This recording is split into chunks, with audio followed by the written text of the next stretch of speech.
हर हर महादेव, जय माँ काली। गुरु पूर्णिमा 2024 की आने ही वाली है। गुरु पूर्णिमा प्रत्येक वर्ष आषाढ़ मास की शुक्ल पक्ष की पूर्णिमा तिथि को मनाया जाता है। गुरु पूर्णिमा का महत्व बहुत ज़्यादा है हमारे जीवन में, क्योंकि हम जो कुछ भी होते हैं अपने गुरु की वजह से ही होते हैं। तो गुरु पूर्णिमा का महत्व क्या है, हम इस वीडियो में जानेंगे। गुरु क्या है, गुरु की महिमा क्या है, ये बारे में हम बात करेंगे वीडियो में। तो सबसे पहले बात आ जाती है कि गुरु क्या है। गुरु कोई आम व्यक्ति नहीं होता है हमारे जीवन में। गुरु का स्थान सर्वोच्च होता है। गुरु की महिमा का वर्णन शब्दों में नहीं किया जा सकता, ना ही गुरु कौन है इसको शब्दों में बयां किया जा सकता है। गुरु हमारे माता पिता भी होते हैं। गुरु हमारे भगवान परमेश्वर भी होते हैं। हमारे इष्ट देवी देवता भी हमारे गुरु होते हैं। जब हम स्कूल कॉलेज और पढ़ाई लिखाई करने विभिन्न क्षेत्रों में जाते हैं, वहाँ भी हमें गुरु का सानिध्य प्राप्त होता है, वो भी हमारे गुरु होते हैं।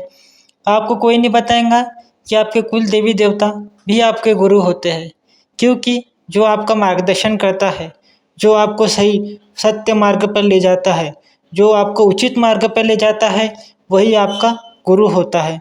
जिन जिन से आपको उचित मार्ग की प्राप्ति होती है, ज्ञान प्राप्त होता है, वो आपका गुरु होता है। गुरु की महिमा अपरंपार है। गुरु हमें किस लिए बनाना चाहिए, यह हम आपको बताते हैं। गुरु हमें अज्ञानता के अंधकार से निकालकर प्रकाश से ज्ञान के उजाले में लेके जाते हैं। हमारी मलिन बुद्धि को स्वच्छ करके हमें उन्नति पथ पर आगे बढ़ाते हैं।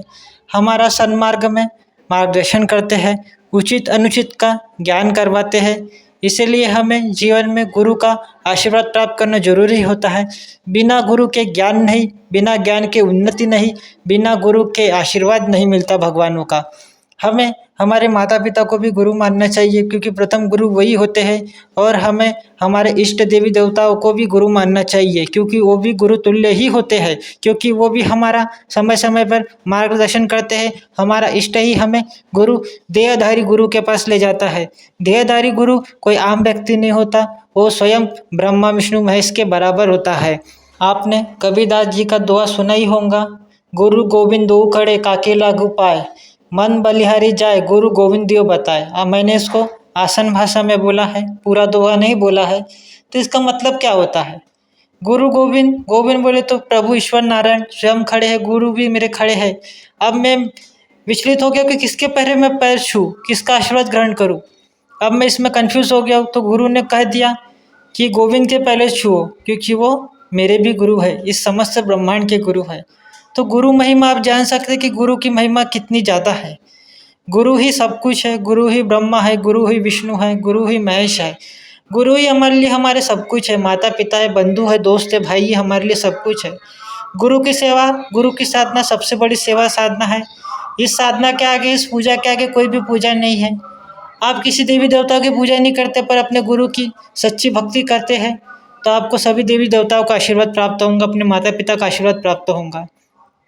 तो आप इस पे से सोच सकते हैं कि गुरु हमारे जीवन में कितना जरूरी है, और गुरु महाराज, हमारे देहधारी गुरु महाराज का होना कितना आवश्यक होता है जीवन में। तो आपको हम आगे बताएंगे, और गुरु विषय संबंध में, गुरु महिमा, गुरु वाणी के बारे में बताएंगे। आप वीडियो को पूरा देखिए। गुरु का आशीर्वाद प्राप्त कर, गुरु का सानिध्य प्राप्त कर।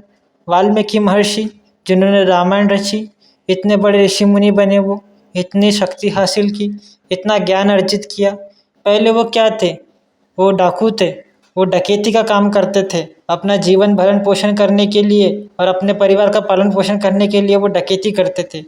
पर जब उन्हें उनके गुरु नारद मुनि जी ने ज्ञान का उपदेश दिया, तो उनने सत्य मार्ग को अपनाकर भगवान की शरण ली। और गुरु महिमा इतनी थी, गुरु कृपा वचन का उन्होंने आदेश का पालन किया, और उनके आदेश के पालन के कारण, गुरु के वचन के निभाने के कारण वो इतने बड़े ऋषि मुनि बने। आप सोच भी नहीं सकते कि आज पूरी दुनिया में, पूरे विश्व में, पूरे तीनों लोकों में वो पूजित है। तो आप देख सकते हैं कि गुरु महिमा कितनी बड़ी है। वैसे ही तोतापुरी जी, हमारे रामकृष्ण परमहंस जो स्वामी थे, वो माँ काली के अनन्य भक्त थे। उनके गुरु तोतापुरी महाराज जी उनके गुरु थे। गुरु भक्ति ने उनको माँ काली के कितने समीप लेके गए, आज ये बताने की जरूरत नहीं है। उसी प्रकार अनेक असंख्य भक्त हुए, गुरु नानक हुए, उनके उपदेशक और भी हुए, उनके बाद उपदेशक कई हुए। जो गुरु मार्ग में जुड़ना बहुत किस्मत की बात होती है, तो हमें गुरु मार्ग में जुड़ना चाहिए। हमें किसी को भी ऐसे गुरु नहीं बनाना चाहिए, गुरु को परख के जांच के हमें गुरु बनाना चाहिए। ऐसा गुरु नहीं बनाना चाहिए जो हमें गलत बात सिखाए या गलत मार्ग पर ले जाए। हमें गुरु ऐसा बनाना चाहिए जो हमें सत्य के मार्ग पे, भगवत प्राप्ति पे और हमें उन्नति के पथ पे लेके जाए। ऐसा ना हो गुरु बनाने के बाद हमारी उन्नति तो हुई नहीं, दुर्गति अवश्य हो गई। तो ऐसा भी नहीं करना है हमें। और गुरु धारण के बाद हमें कई नियमों का पालन करना होता है। ऐसे ही नहीं गुरु बना लिया, गुरु सर्वोपरि है, गुरु ब्रह्मा विष्णु महेश है। तो हमें गुरु बनाने के बाद उनके ऊपर आश्रित हो जाना चाहिए। जो भी होगा अब गुरु महाराज की कृपा से ही होगा, अच्छा हो बुरा हो, हमें उन्हें उनके आदेश का, उनके मार्ग का पूरी तरह से हमें आगे बढ़ना, उनके बताए हुए रास्ते पर आगे बढ़ना है। गुरु के वचन को कभी उल्लंघन नहीं करना है, गुरु के वचन को कभी नहीं लांघना है। तो हमें ये बात का ध्यान रखना होगा। गुरु का आदेश सर्वोपरि है।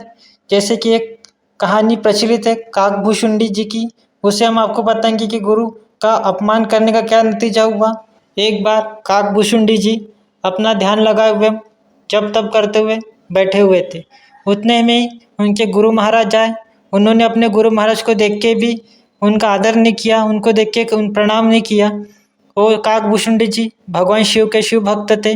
जब भगवान शिव ने ये देखा कि इसने अपने गुरु का अपमान कर दिया है, आदर नहीं किया, प्रणाम नहीं किया है, तो ये मेरा क्या भक्त होगा, ये मेरी क्या पूजा करेगा। इससे वो क्रोधित हो गए और उन्होंने उनको कालो काल घूमने का, अलग अलग युगों में भटकने का श्राप दे दिया। पर गुरु महाराज की कृपा से बाद में उन्हें मुक्ति भी प्रदान की गई, बाद में उन्हें आशीर्वाद भी दिया गया और गुरु महाराज ने उन्हें क्षमा भी कर दिया। तो आप देख सकते हैं कि गुरु की अपमान करने वाला ब्रह्मा विष्णु महेश का भी द्रोही हो जाता है। ऐसे व्यक्ति की कोई पूजा पाठ, कोई साधना, कोई पूजा पाठ, कोई भोग प्रसाद, कोई देवी देवता नहीं ग्रहण करता। ऐसा गुरुद्रोही कहीं भी जाने योग्य नहीं है, किसी भी देवी देवता के स्थान पर जाने योग्य नहीं है। तो आप समझ सकते हैं। तो इस गुरु पूर्णिमा को आप अपने गुरु के स्थान पे जाइए, उनका सेवा कीजिए, उनका पूजन अर्चन कीजिए। अगर आपके गुरु नहीं है तो आप गुरु का धारण करिए। तो आपको वीडियो अच्छा लगा हो तो लाइक कीजिए, सब्सक्राइब कीजिए और शेयर कीजिए। और ऐसी वीडियो के लिए हमें प्रोत्साहित कीजिए। आप कमेंट में गुरुदेव महाराज की जय बोलिए। हर हर महादेव, जय माँ काली।